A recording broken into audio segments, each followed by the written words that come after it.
راضی برضائے رب، رب کی رضا پر راضی رہنا. یہ بات کہ جو بھی کچھ ہوا یا ہوگا وہ اذن رب کے بغیر نہ ہوا ہے نہ ہو سکتا ہے.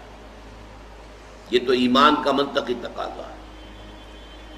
یہاں پتہ تک نہیں ہلتا جب تک کہ اللہ کی اجازت نہ ہو، اذن نہ ہو. تو جو کچھ ہوا اللہ کی اجازت سے ہوا، خواہ اس میں درمیان میں کتنے ہی عوامل آ گئے ہوں.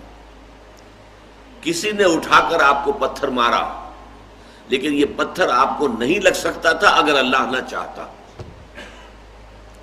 پتھر مارنے والے کا عمل اپنی جگہ ہے، لیکن آپ کو اس پتھر کا لگ جانا جو ہے یہ بغیر اذن رب نہیں ہے. لہذا اس کو سمجھیے کہ اللہ کی طرف سے آیا ہے. ایک اس میں لطیفہ بھی ہے کہ ایک درویش یہ کہتا ہوا جا رہا تھا ایک جذب کی کیفیت میں، جو رب کرے سو ہو، جو رب کرے سو ہو، جو رب کرے سو ہو. ایک شخص نے اٹھا کر اس کے سر پہ پتھر دے مارا. اس نے پلٹ کر دیکھا تو شخص نے کہا مجھے کیا دیکھتے ہو، جو رب کرے سو ہو. تو اس درویش نے جواب دیا کہ یہ پتھر مجھے تو رب کے مارے ہی لگا ہے، لیکن میں دیکھ یہ رہا تھا کہ بیچ میں منہ کس کا کالا ہو گیا،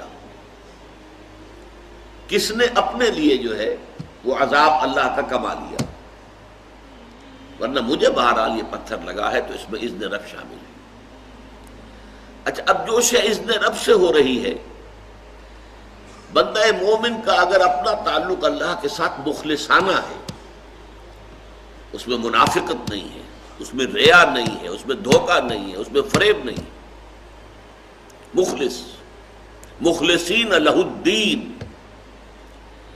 تو اللہ تعالیٰ کا تعلق بھی اس کے ساتھ ریسیپروکیٹ کرتا ہے. اللہ تعالیٰ انا عند ظن عبدی بی، حضور یہ اللہ کا قول ہے حدیث قدسی میں کہ میرا بندہ میرے بارے میں جو کچھ گمان کرتا ہے میں وہی سلوک اس کے ساتھ کرتا ہوں. اللہ تعالیٰ بھی مخلص ہے. اللہ تعالیٰ کی مرضی کے بغیر کچھ نہیں ہو سکتا، تو یقیناً جو کچھ ہوا ہے اس میں میرے لیے خیر ہے. چاہے فوری طور پر مجھے ناگوار گزرا ہے، مجھے تکلیف ہوئی ہے، میرے لیے یہ شے جو ہے ناپسندیدہ ہے، لیکن ان دی لانگ رن مجھے یقین ہے کہ اس میں خیر ہے. بیدک الخیر انک علی کل شیء قدیر، اے اللہ تیرے ہاتھ میں خیر ہی خیر ہے، تو ہر چیز پر قادر. اچھا، جو ہوگا وہ بھی اذن رب کے بغیر نہیں ہوگا. یہی تصور اس کے بارے میں ہونا ضروری ہے. اسی کا نتیجہ یہ نکلتا ہے جس کو قرآن مجید بار بار کہتا ہے، بار بار کہتا ہے، بار بار کہتا ہے، لا خوف علیہم ولا هم یحزنون. کیا مطلب اس کا؟ نہ ان پر کوئی خوف ہے نہ حزن سے دو چار ہوتے ہیں. عام طور پر یہ سمجھا جاتا ہے کہ یہ آخرت میں ہوگا. آخرت میں تو بتمام و کمال ہوگا، دنیا میں بھی ہوتا ہے. خوف کس بات کا بھائی؟ ہوگا وہی جو میرا رب چاہے گا. وہ میرا دوست ہے، میں اس کا ولی، وہ میرا ولی. الا ان اولیاء اللہ لا خوف علیہم ولا هم یحزنون. جو اللہ کے ولی ہوتے ہیں، اللہ کے دوست ہوتے ہیں، ان کے نہ کوئی خوف ہوتا ہے نہ حزن ہوتا ہے. خوف کس بات کا؟ ہوگا وہ جو اللہ چاہے گا، اور جو کچھ اللہ چاہے گا اس میں کوئی نہ کوئی خیر ہوگا، چاہے فوری طور پر مجھے نظر نہ آئے. قرآن کہتا ہے سورہ بقرہ میں عسیٰ ان تکرہوا شیئا وہو خیر لکم وعسیٰ ان تحبوا شیئا وہو شر لکم. عین ممکن ہے کہ تم کسی چیز کو ناپسند کرو درحالے کہ اسی میں تمہارے لیے خیر ہو، اور عین ممکن ہے کہ تم کسی چیز کو پسند کرو درحالے کہ اس میں تمہارے لیے شر ہو. اللہ یعلم وانتم لا تعلمون، اللہ جانتا ہے تم نہیں جانتے. تم افعال و اعمال و احوال و واقعات کے ظاہر کو دیکھتے ہو، اس سے متاثر ہو جاتے ہو.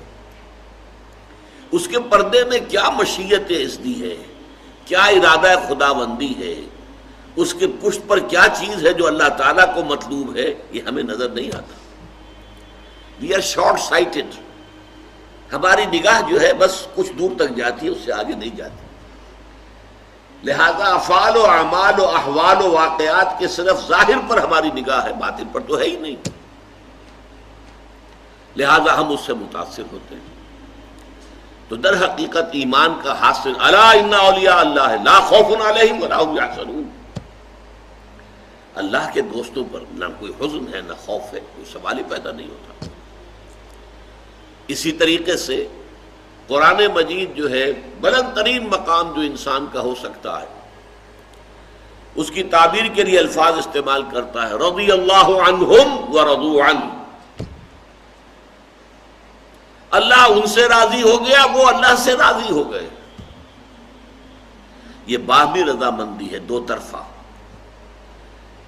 طرفہ اللہ کے ساتھ تعلق ہوتا ہے، دو طرفہ تعلق ہوتا ہے. تم اللہ سے محبت کرو گے، اللہ تم سے محبت کرے گا. تم اللہ کے ساتھ مخلص ہوگے، اللہ تعالیٰ تمہیں واقعتاً اپنا مخلص بندہ بنا لے گا. تم اللہ کی طرف چل کر آؤ گے، اللہ تمہاری طرف دوڑ کر آئے گا. تم بارش بڑھاؤ گے، اللہ ہاتھ بڑھائے گا. تم اسے محفل میں یاد کرو گے، اللہ اس سے کہیں بہتر محفل میں تمہارا تذکرہ کرے گا، ملائکہ مقربین کی محفل میں. تم اللہ کو اپنے دل میں یاد کرو گے، اللہ اپنے جی میں تمہیں یاد کرے گا. یہ دو طرفہ معاملہ ہے. تم اللہ کی مدد کرو گے، اللہ تمہاری مدد کرے گا. ان تنصروا اللہ ینصرکم ویثبت اقدامکم. اگر تم اللہ کی مدد کرو گے، اللہ کی مدد سے مراد کیا؟ اللہ کے دین کی مدد، اس کی نصرت. اللہ تمہاری مدد کرے گا. یہ رضی اللہ عنہم ورضوا عنہ سورہ مائدہ میں بھی آ رہا ہے، سورہ توبہ میں، سورہ مجادلہ